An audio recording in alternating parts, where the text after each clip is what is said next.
welcome to Kankakee Podcast, where we talk about the people and places of Kankakee County. I'm Jake LaMore, and this is a bonus episode with the Kankakee Valley Theater Association, talking about one of their upcoming productions, this one being The Producers. And I'm so excited to welcome back my coworker, Andrew McBurnie. We're coworkers, baby. We are coworkers, baby. Welcome back. And then thank you. Welcome for the very first time, Cody Marcukaitis. You got it. Yeah, that's wow. They are this is interesting because historically when we do a show with, or we do an episode with KVTA, usually the director is here with us. And I think this is the first time where the director is not present whatsoever. Yeah. But we do. Our director is a teacher. Yes. With children. So, yeah. She's working. She's working. But shout out to Dina Cassidy for being such a wonderful director of this show. And this is your second show with her this year. Yes. I mean, you just finished Legally Blonde. Yeah. Yeah. So that's the thing. I've been seeing Dina about every evening from 6:30 to 9 since like May. Wow. Yeah. So no, back to back. That's almost too much. It's almost too much. Ask me in a few weeks. Yeah, it was two shows I really wanted to do, and both happened to be directed by Dina. And so those were the two things I was looking for. It's like, okay, sign me up. It just kind of worked out, you know. Yeah. So we're learning a whole new side of Andrew today, because if you haven't listened to the episode that Andrew was on talking about his Taco Bell story, this is completely. We all have one. We all have a Taco Bell. That is true. That is true. I've got one. See, Cody even has a Taco Bell story. So we're gonna get into more of the acting side of you today. You've been acting since what? You were a toddler, pretty much? No, not that 14. Young? 14. For some reason, I thought it was much earlier. No, I had zero interest in it when I was a kid. My dad was always involved when I was a kid. Maybe that's why I assumed. Sure. I assumed like he dragged you into a KVT show when he never was able to do it. Okay. A week before my first audition ever, he asked me, he's like, hey, do you have any interest in doing this? And he's told me, I don't remember saying this, but I said, Dad, this is your thing. I am not going to do it. It was my best friend, Jace Pettit. Shout out to Jace. Who dragged me into my first audition, and I had no interest. It's for Mulan Jr. And been here ever since. Wasn't expecting that. So that's what it was. You got down to business. I did to defeat the Huns. Yeah. Yep, we beat them a few times through song and dance. And I've been coming back. And for you, Cody, when does acting and performing come into play for you? First official thing would be like 6th grade, actually. And I actually had a similar experience. I also was not about it. I did not think I would enjoy it. My mother actually was my, your dad, in the sense that she said to me, it's like, Cody, you got to try out for this. You will enjoy it. It's like, Mom, I will not enjoy it. And it's like, this is coming from the kid that stands in front of the TV when Mary Poppins is playing and is like reenacting scenes and stuff like that. It's like, Mom, I will not enjoy it. I assure you. And so it was the high school's production of Wizard of Oz, and they needed munchkins, and they were casting from the junior high and the elementary school, stuff like that. And so I went there being like, fine, I'll be a munchkin, whatever. And were you a munchkin then? Because you're a pretty tall guy now. Hence the punchline. Yeah. I was cast as a flying monkey. Oh, okay. Yeah. Okay. It was pretty fun. So those are still small. They're still short. Yeah, no, I mean, it was me and 3 other high school kids, actually. And so that was like my in. I was like amongst all these older kids, and they did theater, and I don't know, I guess they thought they were edgy, but either way, it was just, that was the beginning of it, and liked it. And then, as they say, the rest is history. Going through high school and stuff like that, I was doing all the productions. It didn't even seem like a choice, honestly, because like amongst your friends and stuff like that, it wasn't like if you would do it. It's like who you thought you were going to get. Yes. Yeah. You're going to do it. You're just waiting to see what part you're going to be playing. Yep. Yeah. So, I guess, diving into the producers, this show is very interesting. Sure is. That is a word. It is, something that I know KVTA has never done, at least as far as I know, because probably for certain reasons. But, this day and age, I think people are maybe more accepting of things that are a little more out there, right? Mm-hmm. In fairness, it's also terribly expensive when it comes to how you do it. And it expects a huge amount of dedication to the spectacle. That's the number one aspect of it. The jokes don't land if they're not big. Yes. This is a huge love letter to Broadway, and everything's got to be huge. Otherwise it doesn't sell. Yeah. So it's not the easiest to put on. No. I would imagine not. There's so much going on in this production. I'm going to let you guys kind of paint the picture for us. But Cody, you're playing Max Bialystock. I always forget how he says that. And then you are Leo Bloom. Andrew. Bloom. Mm-hmm. And so how do you describe this show to people? It's written by Mel Brooks. So that's why it's interesting. Yeah. I mean, saying it's written by Mel Brooks kind of paints a picture. At least you know what to expect. I always have a hard time, like selling it to people and saying, oh yeah, I'm a part of the show. And then I'm like halfway through it and I'm like, this isn't coming off how you want it to, because out of context is just like, I don't get how all these pieces fit together. And so I mostly just tell people it's like, you just got to come see it or you got to watch the movie. Either one, the old original one with Gene Wilder and Zero Mostel, or the Nathan Lane, Matthew Broderick musical version. It's because you just don't get it until you start seeing all the nonsense, and it's just, you're rolling. Yeah, it really is all just nonsense. Yeah, explaining the synopsis. Yeah, it how do you explain insane. It? Well, that's because it is. And I don't even know if I want to try to explain the synopsis. Well, do the best you can. It's a fantastic show. Like, don't get me wrong. It's so out there. It's more of an experience. And once you've seen it, it's like, okay, got it. Here's my whack at a synopsis, but I will say Cody knows this show inside and out. That's what I've been told. And a fun thing of rehearsals is whenever I don't know my lines or blocking or anything, Cody will let me know. And I genuinely do appreciate it. I want That's you to know. hilarious. Andrew, you're not supposed to stand there. That's how it goes. Stop. And thank you. Move. I'm not supposed to be here.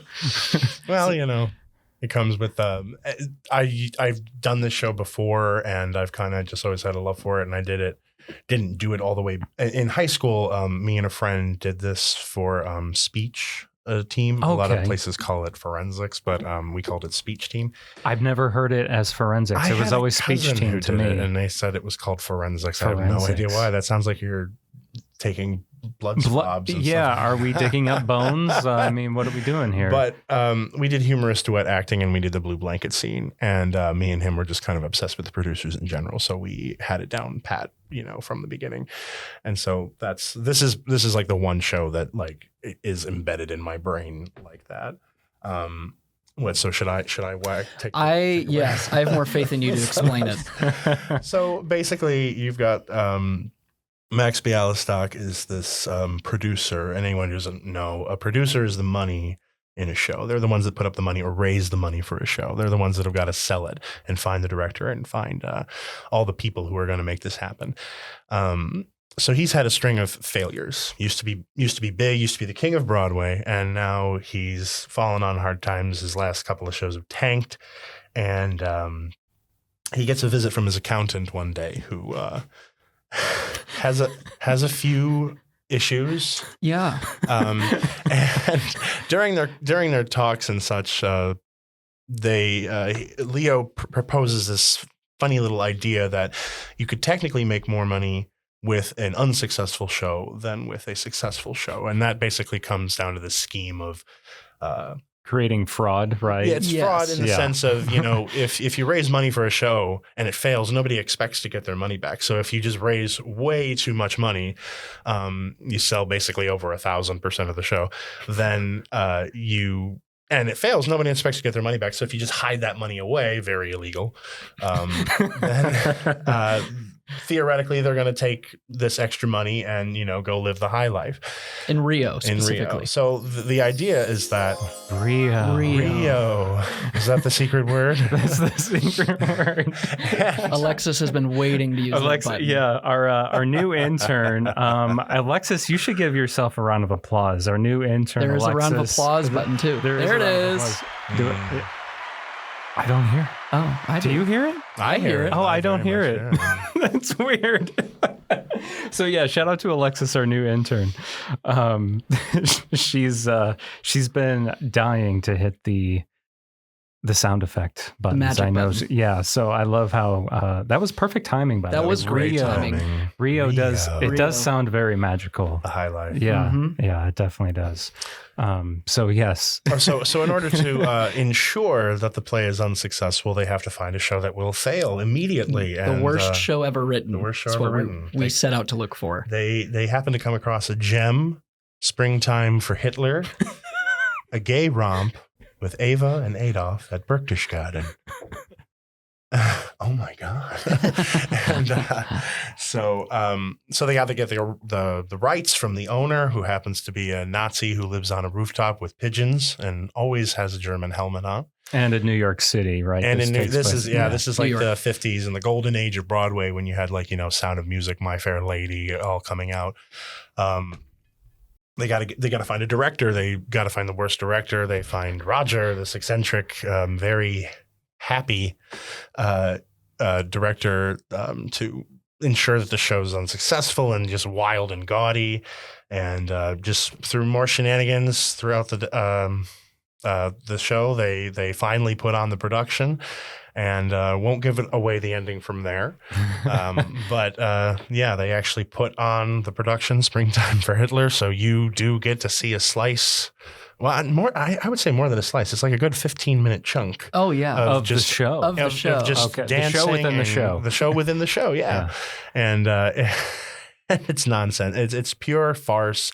And it'll have you rolling and laughing, but also just have your jaw hitting the floor. Like, I cannot believe what I'm seeing. But all in all, it's a good time. And, that's the one group that you can always make fun of, right? You can always make fun of the Nazis. You can always make fun of the Nazis. No one's going to stop you. Absolutely. And if I remember correctly, Mel Brooks is Jewish. Oh, very much so. Yeah. So, I mean, and Gene Wilder too, I'm pretty sure. So, that makes sense. Yeah. And a lot of times when I've heard shows described as, oh, it's funny, I'll have you rolling at the end of your seats. I mean, I'm a theater person, but a lot of times I always have a hard time catching on to the humor. Sometimes it's quick-witted jokes, and I sometimes have to see it a few times. So I will say with this one, I mean, right from the start, it's immediately extremely funny. And there's really a high energy from beginning to end. Yeah. And I even feel that as an actor. I mean, I'm exhausted. Oh, yeah. And that's Mel Brooks for you. He pokes you right in your funny bone because he just gets people. And it's stuff that's just genuinely funny. It's not, it has nothing to do with like background or anything like that. It's just stuff that's genuinely funny. Yeah. Like you watch any of his movies and they're ridiculous, but they've got a lot of heart. And, the other movie of his that was turned into a musical, Young Frankenstein, is equally a great romp. Just as much as the producers. It's not out there to make some kind of point or to like leave you crying or anything like that. It's just there to make you laugh, which is always Mel Brooks's thing. It's just to make people laugh. And, I know that I feel like every time someone does like a funny show or something, they're like, I think now is a good time when people need to laugh. I think, I just feel like you always need a good time to laugh, right? Yeah, absolutely. It's always going to be a time when people need to laugh. And so regardless of what's going on in the world. So that's always a good feeling. Like even just in rehearsal, I know you've probably felt this too, where we actually have people watching some stuff. Other cast members and stuff, and we're getting some chuckles. We're getting some feedback finally because this show is so improvisational. There's fourth wall breaking jokes. We're ad-libbing. We're throwing lines in and out that are from different productions or even from the movie that weren't in the original show, or throwing stuff in and out. And, we're hearing it and we think we're hilarious, right? And then it turns nice out. to get affirmation. Hey, welcome to being an actor. We live. Yep. Yeah, absolutely.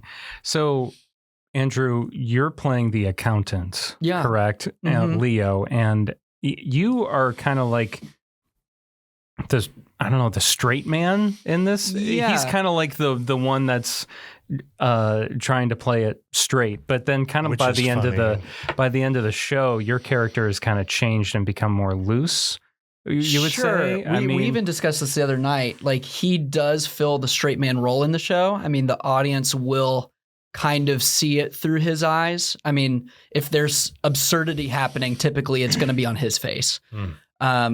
However, he's just as much of a character too. Like, there's a level of him to where you're no longer seeing it through him. You're kind of laughing at him.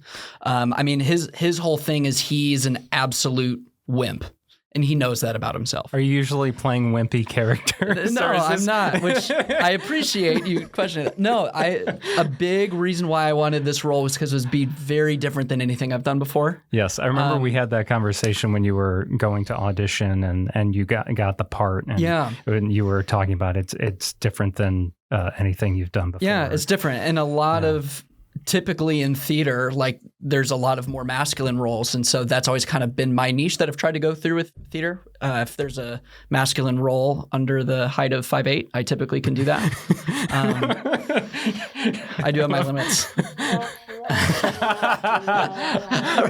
You're right on that soundboard. 10 points to Gryffindor. All I want to do is be Gaston. Well, they do have platform shoes and things. They do. I refuse. Donny Osmond did it. Why can't you? Hey, he's got to finally. Yeah. No, but so this was just very different, and that's really why I wanted it. And same with Legally Blonde. For those who saw it, my role was a lot more nerdy, but he was still kind of the charmer, the lover boy. So it was still something a little different. But this is very, very different. I mean, there is a bit of him that's still charming and lovable, but I mean, he's kind of crazy. This isn't necessarily giving anything away, but one of his little perks is he always clutches and carries around his baby blue blanket. And whenever things get tense, he pulls out his blanket and he slowly starts to massage himself with it to find comfort. And I mean, and that's a whole bit. We have a 15-minute, it's called the blue blanket scene. It is the blue you mentioned scene. that earlier, yeah. Yeah, where he takes my blue blanket. The infamous blue blanket scene. Yeah. And Cody, for you, are you usually playing like the over-the-top character like Max is, or is this something different for you too? I would not say different, no. I'm typically the character actor. This is something that's been on my list, obviously, since high school. When I did the show before, I actually played Franz, the fellow that lives on the rooftop with the pigeons. Oh yeah, that's got to be such a fun role. It is because he's so. And you pop in, you pop out, you get to do really fun stuff, and then you come out and people love you. And it's what we call a princess track, is when your track through the show is just in, out, they love me, bye. And so it truly and you're was well remembered, and you're not even a main character, everyone remembers you. This is very typical for me, the character actor. I've been all kinds of different things, whether it be hero or villain. But no, I'm typically playing these kinds of characters. And it's rare that these kinds of characters are the lead. They are usually side characters, or they're, again, really fun, memorable characters. But playing Max, again, him being the straight man, which is such an odd term to use when you see the show. It's just like, I'm not seeing a straight man in the sense of like straight, meaning like the normal one. But for him, this is all new. So he's Alice in Wonderland. I've seen all this before. So a big part of what I feel like my job is to do is to like be an accent to his normalcy, leading him through the crazy, and being kind of loud and kind of like, there's a lot of elements to Max in the sense that he's genuine. He's got a good heart deep down under the smugness. Deep down. Deep way down there. Deep. And we get there eventually through the power of friendship. Aww. Yes.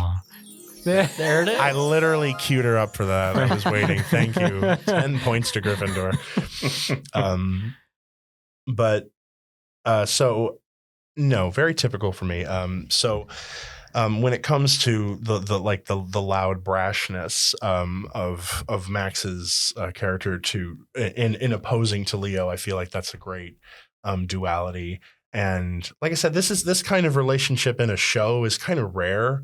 You don't really see these two typical types, working off one another. So it's very very unique and very special. And so that's why when you are a character actor, Max is like a golden ticket. It's a great chance to be a part of this, and to have the lead role while getting to do what you're really good at, you know, which in my case is like more the character stuff and the talk singing or throwing lines in here and there, playing with the audience, stuff like that. Is there, do you want to talk about any of the other like cast members and their characters and some of the other, like some of your other favorite parts of the show that include some of the other characters? Is this a big cast? It is, but it isn't, in the sense that, I've been in way bigger. And when I did this show before, that was like a unionized production. So like you have to cut down, you have to use the bare bones minimum. So you had like 5 ensemble people running in and out, changing. And they do this too, not exactly, but just 5. But there's an ensemble, I would say about 12. Yeah, maybe more. Maybe I think more, there's 12, 35 15. of us total. Right. It's a good size. Yeah, it's a big good. show. It doesn't feel like a small show. It's very much a big show, but the ensemble is very utilized. They're playing all kinds of stuff. So you'll see a lot more than you think you're seeing. But as far as some of our other cast members, we have the entire gay production team. The entire gay. I think Roger's house has got to be one of my favorites. When they go to meet the director they want to snag for this, is Roger's big, flamboyant, and gay, and he has. That's the gag. Okay, that's the gag. Our friend Kyle Cassidy, actually Dina's husband, brilliant actor, and he's got by his side his common law assistant. That's a perfect role for him. That is great. That's a perfect role for Kyle. It is, sure. and he's definitely rolling with it. He's bringing in, like heels to rehearsal to try to get into it. But it's so funny when you know Kyle. He is expressive and very flamboyant, but straight as an arrow. And he's wearing like a Bears jersey and hat with like glittering heels, and it's just this is what he wore one night. And we're like, it's just so come out already. And oh my gosh. But so he's a riot. And then Thomas. I don't actually know his last name. But Carmen Gia, which is actually a car for the car enthusiasts out there. Carmen Gia is. You're talking about Thomas McMahon? Mm-hmm. Yes. Okay. Yes. Yep. He plays across Kyle. Okay. Roger and Carmen. Yeah. Okay. So them two together are so funny. It's great chemistry. They really have got it down. And I believe Thomas has actually played this role before. So definitely something he's familiar with and can go in and out of, obviously. It's very much him.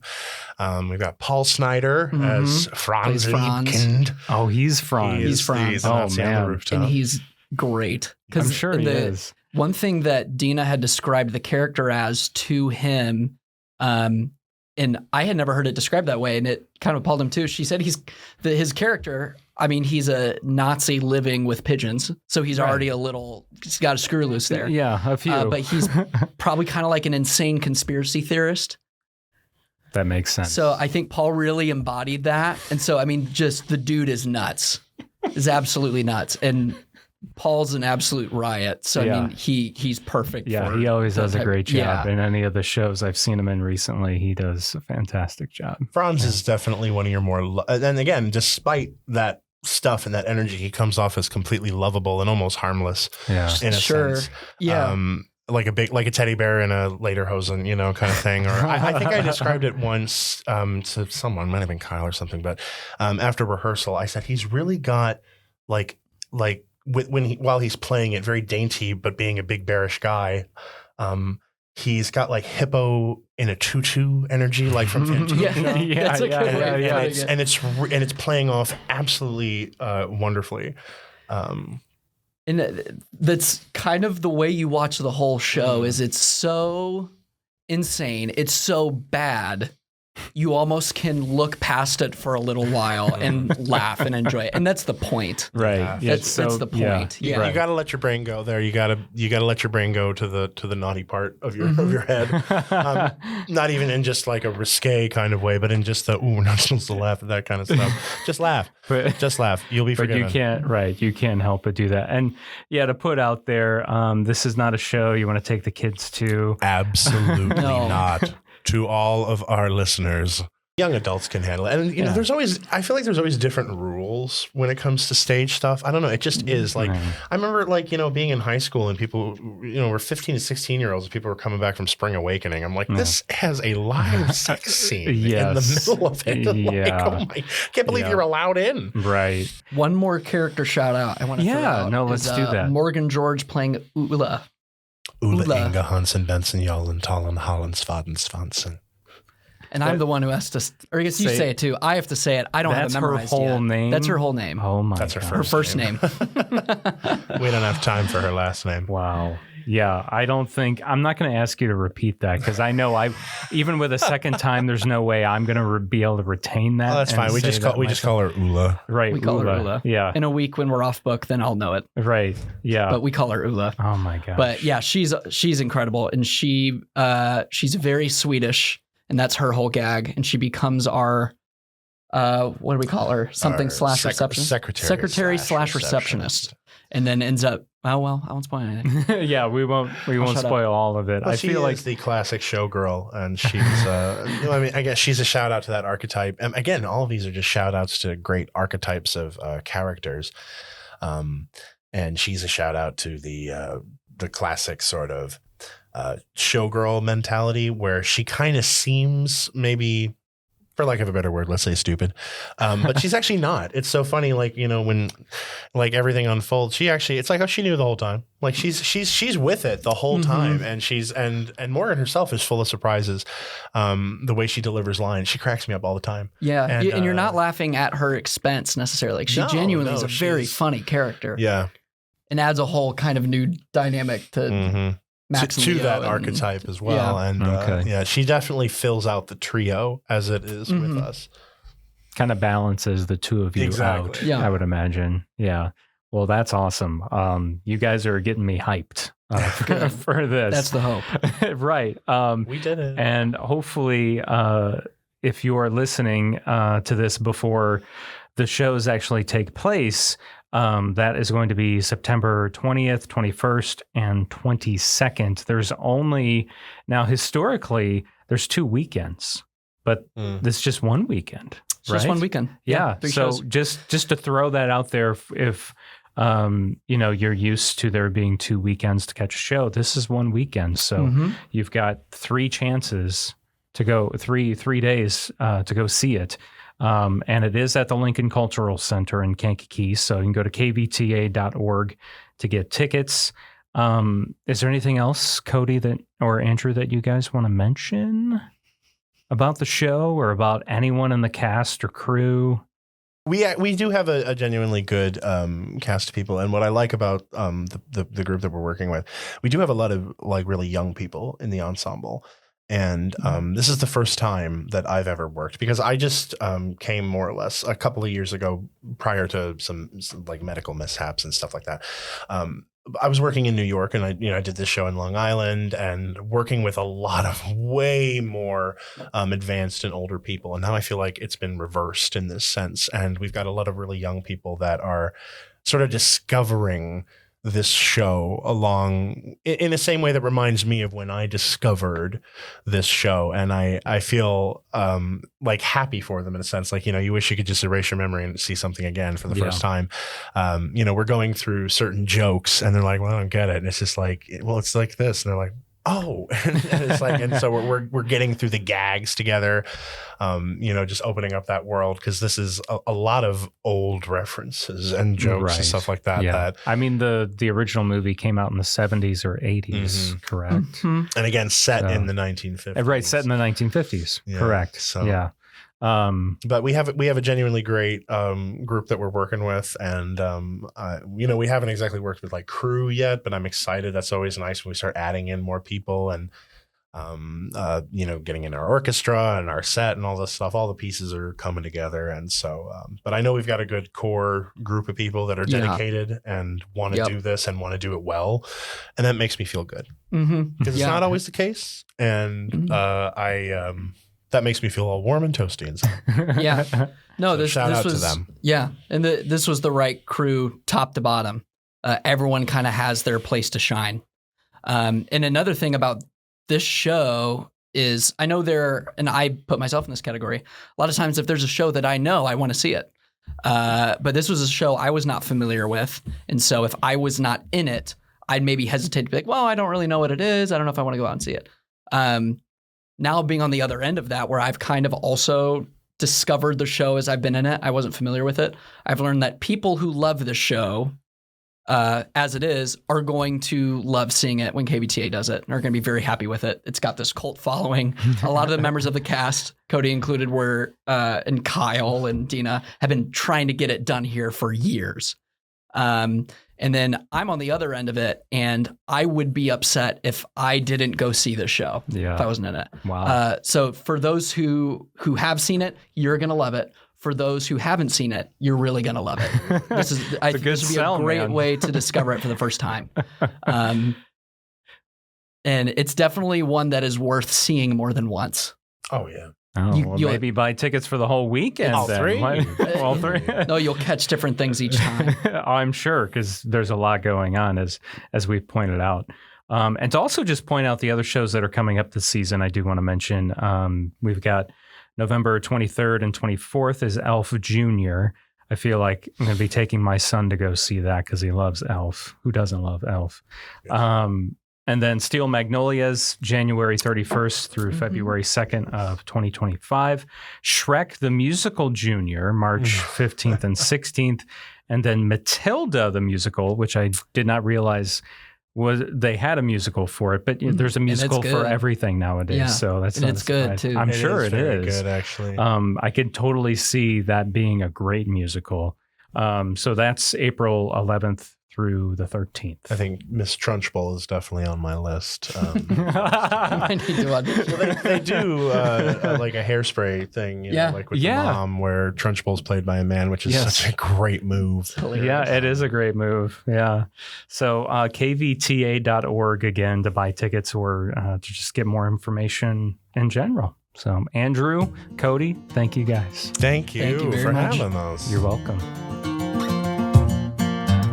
That concludes this episode of Kankakee Podcast. I'm Jake LaMore. Thank you so much for listening. Please hit that subscribe button if you haven't already and leave us a rating and review on Apple Podcasts and Spotify. Follow us on Facebook, Instagram, and LinkedIn at Kankakee Podcast. Shout out to Stephanie Vanderweide for supporting the show each month through Patreon. If you want your name announced on a future episode, you can sign up at patreon.com/Kankakee Podcast. Special thanks to our sponsors, Chicago Dough Company, Noble Dairy Queen Stores, Frank's Appliance Center and Sleep Source, Pigosh Engineering, King Music, Little Me Studio, Taco John's, D. Westfall Jewelers, and Edward Jones Financial Advisor Adam Elroy. Kankakee Podcast is produced by the fine team at Pathfinder, a full-service marketing agency in downtown Kankakee. Learn more at yourpathfinder.io. Our theme song is by Lupe Carroll.